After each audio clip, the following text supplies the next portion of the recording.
Hello my dear friends, you're on the Military Summary channel, and today we will discuss the situation in Ukraine on the 6th of September.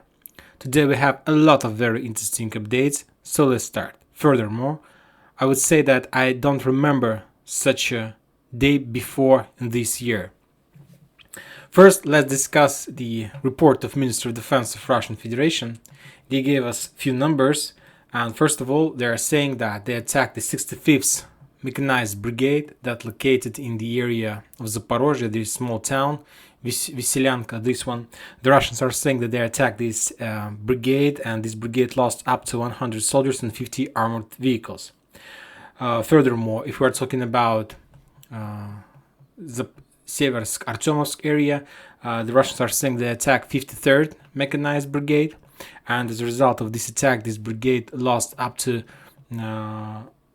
they left their positions. Yes, the Russians are saying that 53rd Mechanized Brigade that is located in Zaitsev, there are two Zaitsevs. One Zaitsev is located on the south of Artyomovsk, and another Zaitsev is located on the north of Gorlovka. To tell the truth, the Russian source map are saying that the Ukrainians left the Zaitsev on the north of Gorlovka, but to tell the truth, maybe this information isn't correct. So there's few groups of this brigade left their position because of heavy losses.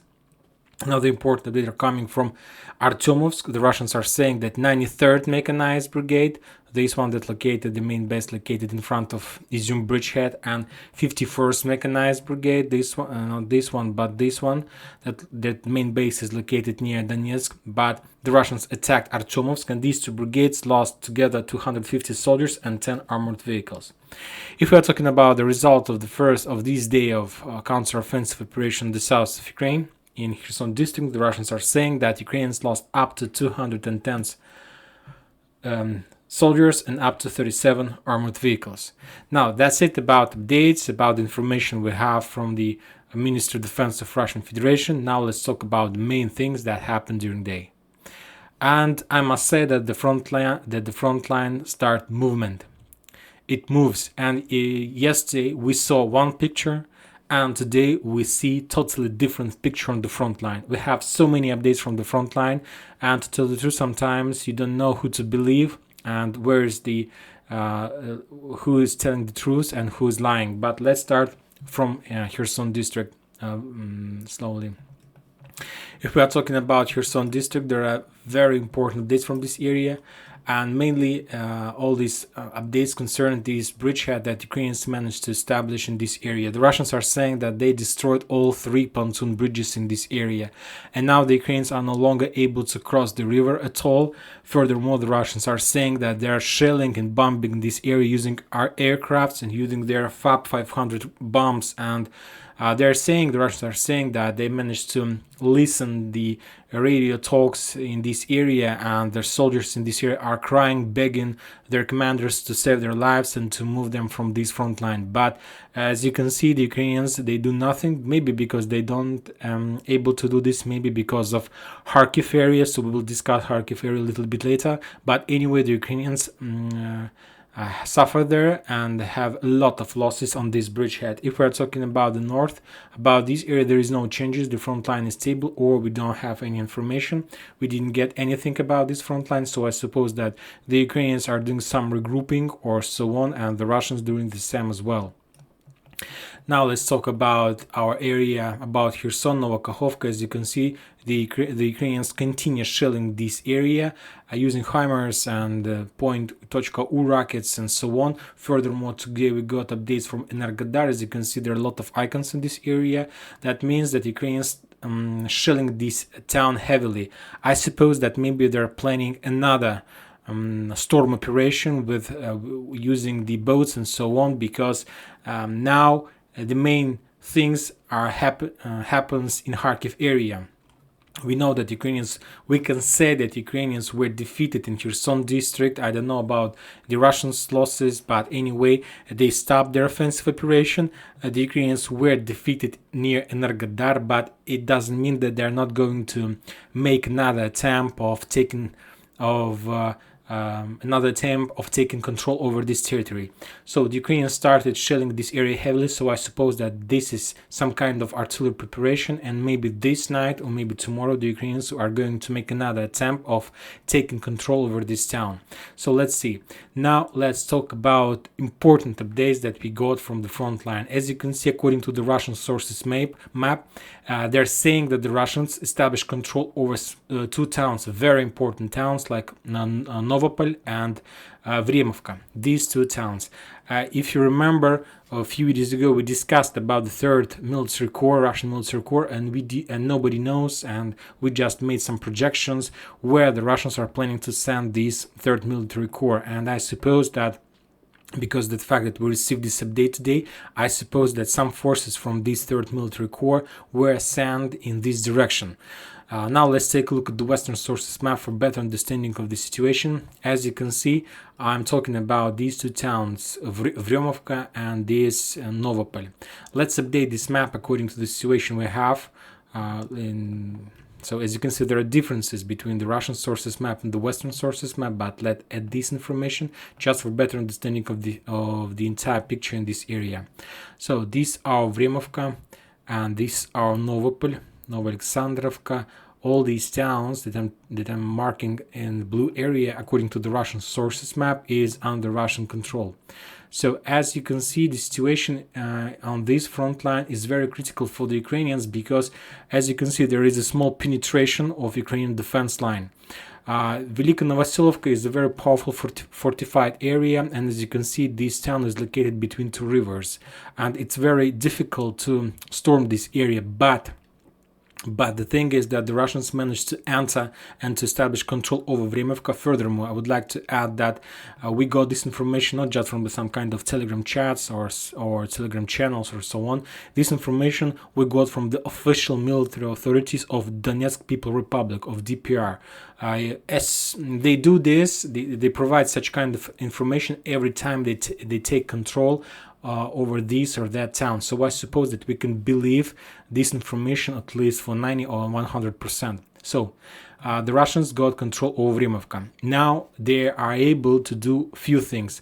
They are able to storm this town, Velika Novosilovka, or if they're smart, they will try to pin down the Ukrainians in this area, because as you can see, it's a small back and it is very difficult for the Ukrainians to be very mobile in this area because there are just few bridges in this area. You see this river, so that's why the Russians can control the support and supply of this back, and it's on one hand, and on another hand they are able to pin down to reduce the Ukrainians there, and after that they will be able to storm this town and take control over this. Or if the Russians can just pin down the Ukrainians in this Velika Novosilovka town, and also they are able to develop their offensive operation in the north. So as you can see, this might be the global scope of this operation. The Russians maybe started some offensive operation on the Orekhov, Gulyai-Polye, Velika Novosilovka area, and as you can see with this attack, now they are able to move further and to cut the supply road that connects Kurakhova and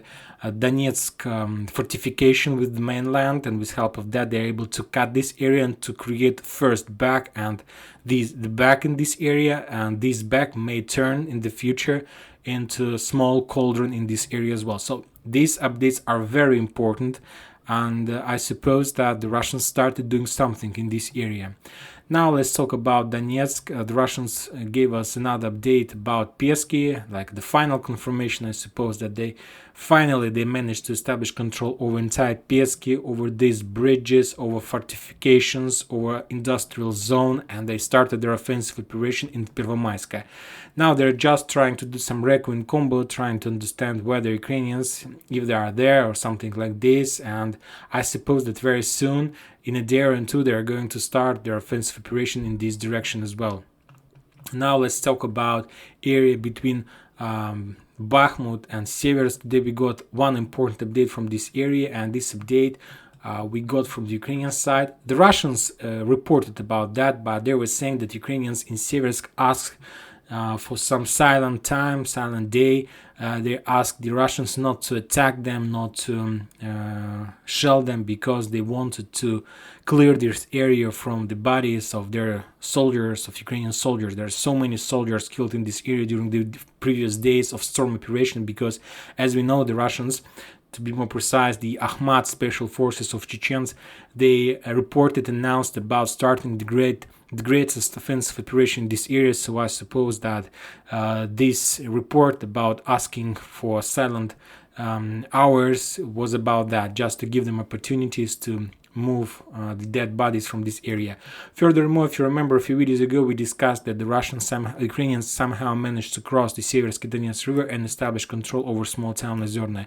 Today the Russians published the video of that group of those soldiers who crossed this river, and to tell the truth, the story was like that. Those Ukrainians crossed this river, entered this town, they put their flag, and when they were trying to return back, the Russians attacked them on the river, and according to the Russian sources, all those Ukrainian soldiers who crossed the river and put that flag were killed during the crossing operation, crossing back operation in this area. So not a very good destiny of those guys. Now we are moving to one of the most important area for today. We are going to Izum bridgehead. Today, the 6th of September, and we can say that Ukrainians they opened the second counter-offensive front line in Ukraine.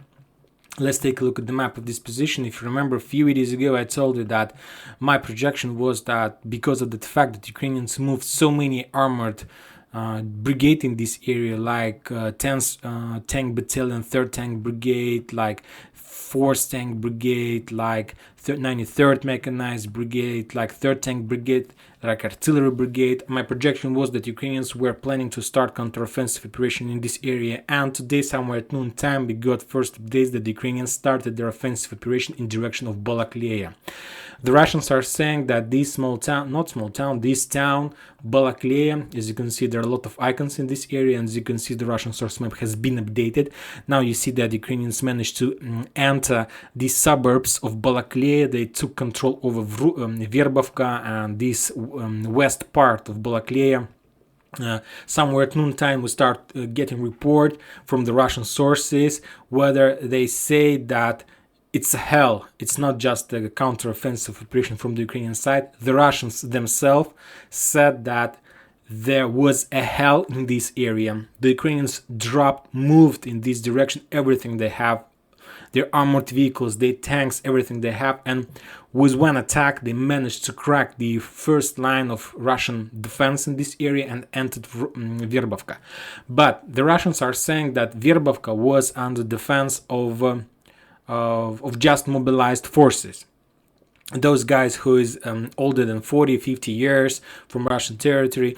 It's not like the regular professional army, just a guy who was standing on the checkpoints and so on with one purpose, to be like alarm if they see like any offensive operation. Their main idea to report about this to the headquarters, and after that the Russians moved their forces. So their main idea of these forces were just to stand against the Ukrainians for a few hours, and today, a few hours later, we got report that the Russians managed to move their force on this front line, and now there are heavy clashes in Vrubovka in town. The Ukrainians are trying to crack this nut, but we can say that counter-offensive operation has been started. Furthermore, the Russians, as soon as the Ukrainians started their counter-offensive operation, the Russians reported that they attacked Chuguyev. This small town in Kharkiv area, Chuguyev is the headquarters of entire counter-offensive operation of Ukrainians in this area. There were two headquarters. One was like fake headquarters, and another one was real headquarters. And the Russians discovered the real headquarters a few weeks ago, according to the report, and they attacked the real headquarters. And as a result of that attack, as far as I understand, they destroyed and killed a lot of Ukrainian officers, but they didn't give us any numbers. So I suppose that tomorrow, in tomorrow's report, we're going to receive more updates about losses among Ukrainians in this area. But anyway, the Ukrainians started movements all along the front line. There are heavy clashes from Balakleya towards Izum bridgehead, towards this road that connects Slavyansk and Izum. So this area is under very heavy clashes. The Ukrainians are moving all along the front line. For now, the Russians are holding their positions, but anyway, as you can see, these two situations, like counteroffensive operation in Balakleya and something on the south of Ukraine near Velika Novoselovka, were unexpected. At least if we're talking about Velika Novoselovka. We haven't received any updates about heavy clashes, artillery duels, about stormings and so on, about losses. We didn't got anything from this area, and today we got report that the Russians managed to penetrate this area and to take control over two important towns, and now they're developing their offensive operation in the south. The same thing we can say about Balakleya. The only difference is that we expected some operation in this area. We saw a lot of updates, a lot of things about the situation, and now the Ukrainians just started. It doesn't mean that it's not true, that it's like some fake information from both sources. No, it's not like this. I see that the Russians and the Ukrainians changed their informational tactic. They changed, and as far as you can see, as I understand, they try not to give any update at all. The thing that we analyze and the information we have, it's maybe all these things happened even yesterday, but today we got some updates on the fact that happened, because they tried to reduce as much as possible any type of information, and we can understand them why. Because if we're talking about the Russians, the Ukrainians now have HIMARS, and the Russians don't want to allow any information about this position to get to be as an open. So because if we're talking about Balakleya and about Izium, today I got report that Izium was under HIMARS fire more than 30 times. I mean, like 30 rockets reached Izium during the previous days, and we got this update just today. And the Ukrainians didn't attack Izium today with 30 HIMARS rocket. They were doing this during the entire week, but we got this report just today. So I suppose that the Russians knew about the counteroffensive operation. They were prepared. The only thing they didn't know where exactly the Ukrainians were planning to start the main attack or fake attack, because today we also got some update from Balakleya that the Ukrainians were attacking from Priship and Andreevka, from these two towns, and this night the Ukrainians moved the final convoy of armored tanks and vehicles in this town. So that was like the final step in this area. This about Balakleya, about the second counteroffensive front line. And now let's talk about another important update in this area. Some Russian sources reports that the Russians managed to penetrate the Ukrainians' defense line in the area between Russkie Tishki, Shestakova, Peremoga, Ukrainka, Bayrak, Verkhny Saltov, and as you can see, the Russians are saying that they're moving from the north, from their border, in direction of Chuguyev. As you can see, that to tell the truth, I haven't seen any video or photo confirmation of that. Also, we can understand because the Russians are trying not to allow any informational